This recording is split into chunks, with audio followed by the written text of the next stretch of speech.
नेतागिरी करना है तो कुर्ता पैजामा चढ़ाओ। देखो मेरा रिहर्सल है, गेट पर सिपाही जी होते हैं, अगर जींस पैंट पहन के जाओगे तो घुरू के भगा दिए जाओगे। बात तो दूर की है, घुरू के भगा दिए जाओगे। अगर कुर्ता पैजामा पहन के जाओगे तो वही सिपाही जी पूछेंगे कहो नेताजी कहाँ बात है। आप कहोगे कि दरोगा जी से मिलना है तो बता देंगे कि देखो वही बैठे हैं चले जाओ। और जींस पैंट पहन करके जाओगे तो भगा दिए जाओगे। इस नाते हमारी सोच है कि हर गांव में 10 गो नेता बनाओ, 10 गो नेता बनाओ। ये बात मैं क्यों कह रहा हूं? जब सिपाही जी दरोगा जी चलते हैं थाने से कोई समस्या गांव में अगर एप्लीकेशन पड़ती है तो सिपाही जी दरोगा जी पहले पूछते हैं कि गौवा में नेता है कि नहीं, तो बता दिया जाता है कि 10 गो नेता हैं। तब आते हैं तो पहले नेताजी को पकड़ते हैं, देखो भाई दरखास्त है समझौता करा दो, नहीं तो दोनों पार्टी ले जाएंगे थाने। अगर गांव में नेता नहीं है तो क्या होता है आप लोग बेहतर जानते हो। इस नाते हम आपसे यही कहूंगा भाई, बोलता हूं तो मैं तो भुला जाता हूं कि मैं कहां खड़ा हूं, टाइम का ध्यान नहीं। हमारे पत्रकार भाई परेशान हैं, सुरक्षा के कर्मचारी अधिकारी सुबह से परेशान हैं, क्योंकि हमको लेके पूरा देश में परेशान है। उत्तर प्रदेश के 75 जिले में आज ओम प्रकाश राजभर ने मेहनत करके संगठन को तैयार कर दिया है। तब आज पूरे देश में चर्चा हो रही है कि नहीं भाई इसको पकड़ो। आप देखना इसी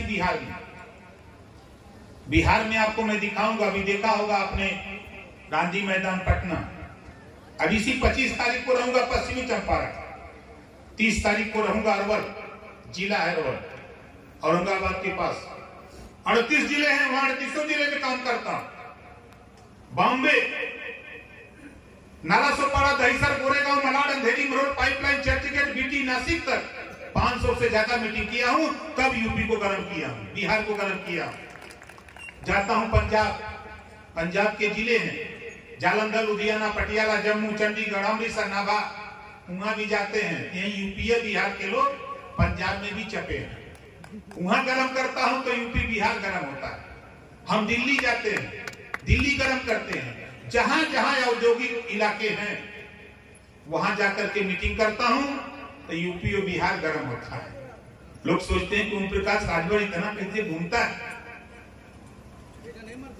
इस नाते साथी मैं आपसे नौजवानों कहूंगा, काम कोई बुरा नहीं है, मेहनत।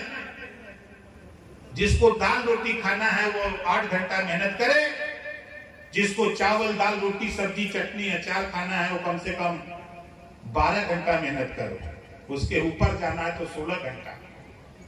मैं बेशक विधायक जहूराबाद गाजीपुर का हूं, ईश्वर न करे कोई बीमार। यदि कोई बीमार हो तो ऑपरेशन कराना हो, 3 चीज हमको दे देना। सरकारी हॉस्पिटल से एस्टीमेट, आय प्रमाण पत्र, आधार कार्ड की फोटोकॉपी, 3 चीज। एस्टीमेट अगर आपका 10 लाख, 15 लाख, 20 लाख का होगा तो 15 दिन के अंदर तेरे हॉस्पिटल में रुपया पहुंचा करके तेरा इलाज फ्री करा दूंगा। इतना ताकत तो हमारे पास है आज भी, और मैं बराबर करता हूं। कोई दिन ऐसा नहीं है जब भी मैं मुख्यमंत्री से मिलता हूं तो कहते हैं कि खजाना खाली करवा दिया आपने, क्योंकि वो विवेकाधीन कोष से पैसा आता है, हमारे घर नहीं है। मुख्यमंत्री जी ने कहा कि आपने ऐसा काम शुरू किया कि वहां पैसा कोई लेता नहीं था, या पैसा घट गया है। जब होता है तब वहां से रिपोर्ट आती है कि सर पैसा नहीं। हमके दीजिए, काम गरीबों का हो रहा है, आप साधु महात्मा हैं, आप पैसा दीजिए। खैर देते हैं, ऐसी बात नहीं है। तो साथ ही ये बात जब मैंने प्रधानमंत्री जी के सामने रखी, उन्होंने मुझे एक बात बताई कि देखो ओम प्रकाश, हमारे विषय में विरोधी तो बहुत कुछ करता है, बहुत कुछ कहता है, लेकिन देखो आपके सामने मैं प्रमाण देता हूं कि स्वर्गीय राजीव गांधी कहा करते थे पहले कि मैं दिल्ली से 100 रुपया भेजता हूं तो धरातल पे 15 रुपया पहुंचता है, लेकिन मैं बीच के बिचौलिए को ऐसी व्यवस्था बना दिया कि खाते से सीधे किसान के खाते में किसान सम्मान निधि जा रही, बिचौलिया खत्म कर दिया। आज देखो ओम प्रकाश राजभर आपके सामने खड़ा है। मेरे सामने वो परिस्थिति पैदा हुई, मैं सच का सामना करने के लिए जब खड़ा हुआ तो मेरे पास फीस नहीं थी, चोरी नहीं किया, छिनैती नहीं किया। बनारस में ऑटो रिक्शा चला करके रात में ऑटो रिक्शा और दिन में पढ़ता था और फीस देता था और परिवार को चलाता था। उसके बाद जब मैं बलदेव डिग्री कॉलेज को छोड़ा, एक भाई की सर्विस लग गई ईसीएल में, मैंने खेती शुरू कर दिया, कॉमर्शियल खेती। 3 साल खेती किया, सब्जी बेचता था। फिर उसके बाद 95 में पंचायत एक्ट लागू हुआ, पत्नी को जिला पंचायत बना दिया, बसपा की राजनीति करता था। फिर उसके बाद मैंने जीप खरीदी, खुद जीप की ड्राइविंग करता था और कंडक्टर लग लेके सवारी ढोता था।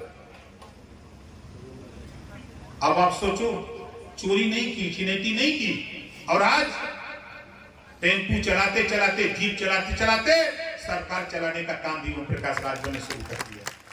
काम कोई बुरा नहीं होता है, काम कोई बुरा नहीं होता है, सभी काम अच्छे हैं। आपके पास खेत है, आप अपने खेत को फैक्ट्री मान के काम करो। आप किसी फैक्ट्री में जाते हो, 12 घंटा ड्यूटी करते हो, 12 घंटे के बाद तब आपको 15-16 हजार रुपया देता है।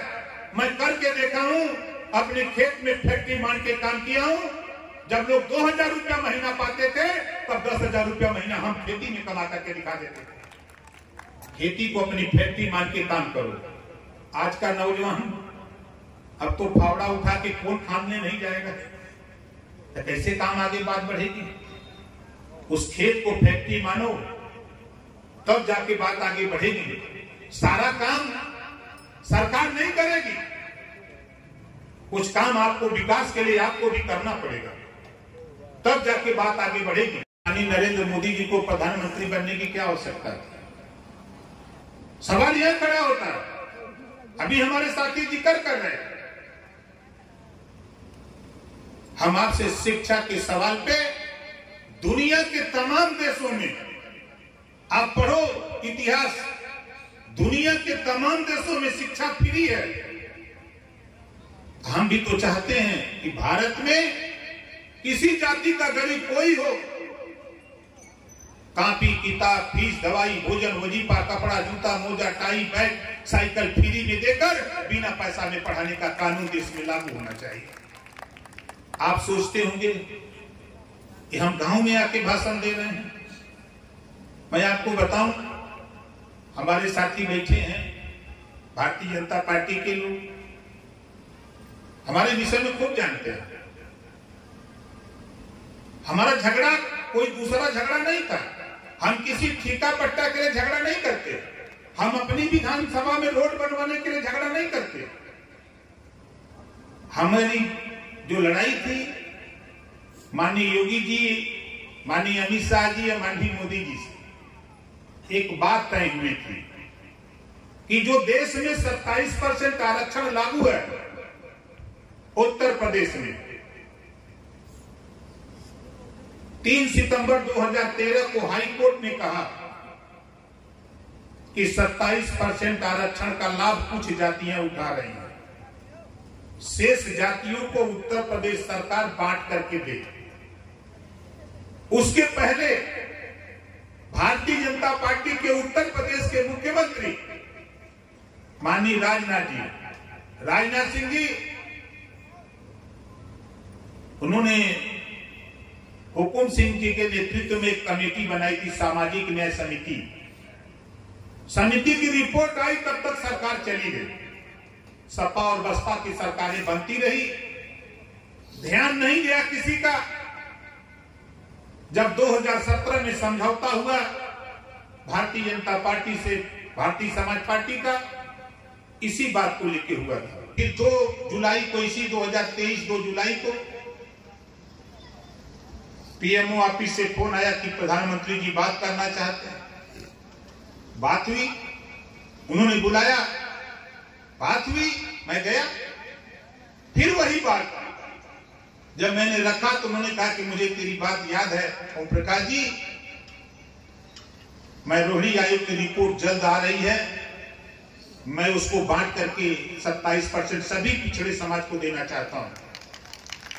अब बोलो क्या चाहते हो, आप हमारी मदद करो, हमके ये काम अगर आप करने जा रहे हैं तो ओम प्रकाश राजभर आपके साथ खड़ा होकर के आपको हम तीसरी बार जो आपने वादा किया है कि तीसरी बार जनता के बीच में जो काम किया है